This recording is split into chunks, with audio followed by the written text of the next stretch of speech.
नमस्कार। इन खबर में आपका स्वागत है। बीजेपी ने लोकसभा चुनाव के लिए एक और सूची जारी की तो एक बयानवीर का नाम न देख करके हैरत हुई। 6 बार के सांसद हैं लेकिन टिकट कट गया। आखिरकार बीजेपी इस बार बयानवीरों से दूरी क्यों बना रही है और सांसद अनंत हेगड़े का टिकट क्यों कटा, ऐसा उन्होंने क्या कहा था, इसी को जानने और समझने की कोशिश करते हैं। अनंत हेगड़े उत्तर कन्नड़ लोकसभा सीट से सांसद हैं। पिछले 28 सालों में वो 6 बार सांसद चुने गए। इस दौरान वो लगातार 4 बार भी जीते। अभी उन्होंने हाल में एक बयान दिया था। मोदी ने कहा कि अब की बार 400 पार, 400 से ऊपर क्यों, हमारे पास लोकसभा में 2/3 बहुमत है, राज्यसभा में 2/3 बहुमत नहीं है, राज्य सरकारों में हमारे पास पर्याप्त बहुमत नहीं है। आगामी लोकसभा चुनाव में एनडीए की 400 से अधिक सीटें जीतने से राज्यसभा में बहुमत हासिल करने और 2/3 राज्यों में सत्ता में आने में मदद मिलेगी। संविधान में संशोधन करना होगा क्योंकि कांग्रेस के कुछ लोगों ने अनावश्यक बदलाव करके इसे मौलिक रूप से बदल दिया है। खासकर हिंदू समुदाय से जुड़े कानून, अगर यह सब बदलना है तो 2/3 बहुमत के बिना ये संभव नहीं है।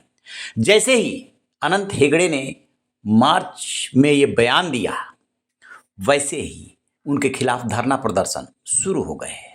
कांग्रेस आक्रामक हो गई। राहुल गांधी ने भी एक्स पर पोस्ट डाला। भाजपा सांसद का बयान कि उन्हें 400 सीट संविधान बदलने के लिए चाहिए, नरेंद्र मोदी और उनके संघ परिवार के छिपे हुए मंसूबों का सार्वजनिक ऐलान है। नरेंद्र मोदी और भाजपा का अंतिम लक्ष्य बाबा साहेब के संविधान को खत्म करना है। उन्हें न्याय, बराबरी, नागरिक अधिकार और लोकतंत्र से नफरत है।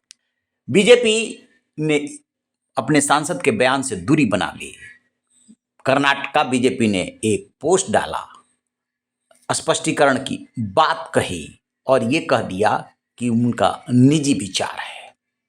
जैसे तैसे मामले को निपटाने की बीजेपी ने कोशिश की, लेकिन जब कर्नाटक की लिस्ट आई तो नेताजी का टिकट कट गया। 6 बार के विधायक को मैदान में उतार दिया गया।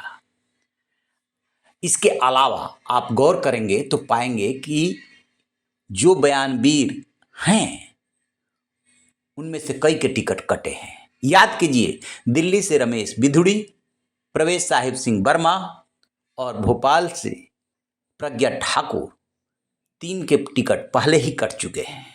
वजह यह है कि प्रज्ञा ठाकुर अपने विवादास्पद बयानों के लिए जानी जाती है। जब भी गांधी और गोडसे की चर्चा होती है, प्रज्ञा ठाकुर गोडसे की तरफ झुकी हुई नजर आती हैं, जिसको लेकर के पार्टी मुश्किल में पड़ जाती है। ठीक इसी तरीके से रमेश बिधूड़ी ने संसद में जो कुछ भी कुंवर दानिश अली को कहा, उससे पार्टी खुश नहीं थी। प्रवेश वर्मा ने भी विवादास्पद बयान दिया था। लिहाजा चुन चुन करके इस बार बयानवीरों से दूरी बनाई जा रही है और टिकट काटे जा रहे हैं। इसके अलावा जिन सांसदों के टिकट कटे हैं उनमें से कई ऐसे हैं जो अब जीतने की क्षमता नहीं रखते या फिर बयानबाजी में बहुत आगे रहते हैं। ये बदली हुई बीजेपी है, चुनाव जीतना जानती है, रणनीति बनाना जानती है।